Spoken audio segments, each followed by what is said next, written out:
Avez-vous entendu parler du projet de loi C-31 qui s'appelle aussi la loi visant à protéger le système d'immigration du Canada?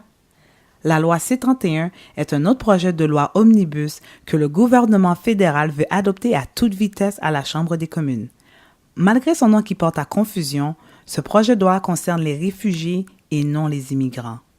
La loi C-31 mettra à risque les réfugiés et affectera des milliers d'individus ainsi que leurs familles. En voici 3 raisons. Si le projet de loi C-31 est adopté, le ministre aura le pouvoir à lui seul de déterminer arbitrairement une liste de pays qu'il juge sécuritaires sans tenir en considération les conditions de vie défavorables du demandeur, ce qui instaurera un système discriminatoire où les réfugiés issus d'un pays jugé sécuritaire n'auront pas le droit au même traitement.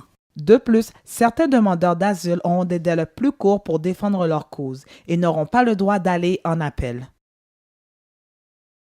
Lorsqu'au moins 2 réfugiés provenant du même pays arriveront ensemble au Canada, le projet de loi C-31 autorisera leur détention sans qu'ils aient le droit à la révision de leur détention et ce pour un minimum d'1 an. Certains réfugiés se retrouveront donc obligatoirement retenus dans des centres de détention semblables à des prisons à sécurité moyenne. Les jeunes de 16 ans et plus seront également mis en détention.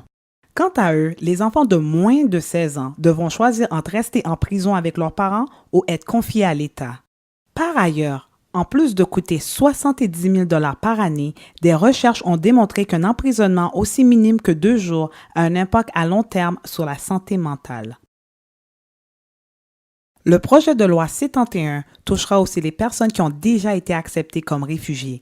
Ainsi, celles qui, suite à leur audience, avaient déjà été reconnues comme réfugiés et avaient obtenu leur résidence permanente par la Commission de l'immigration et du statut de réfugié pourront la perdre. Ce qui signifie que les immigrants établis au Canada depuis des années qui ont refait une vie ici ou ont bâti une famille pourraient voir leur statut de résidence permanente révoqué et être déportés. Si ce projet de loi vous semble déplorable, c'est parce qu'il l'est.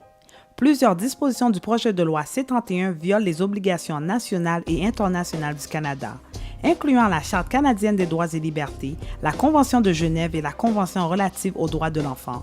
Plus d'une 60aine d'organisations ont critiqué le projet de loi C-31, Conseil canadien pour les réfugiés, Amnesty International, l'Association canadienne des libertés civiles, Solidarité sans frontières, Personne n'est illégal et l'Association canadienne des avocats et avocates en droit du refuge.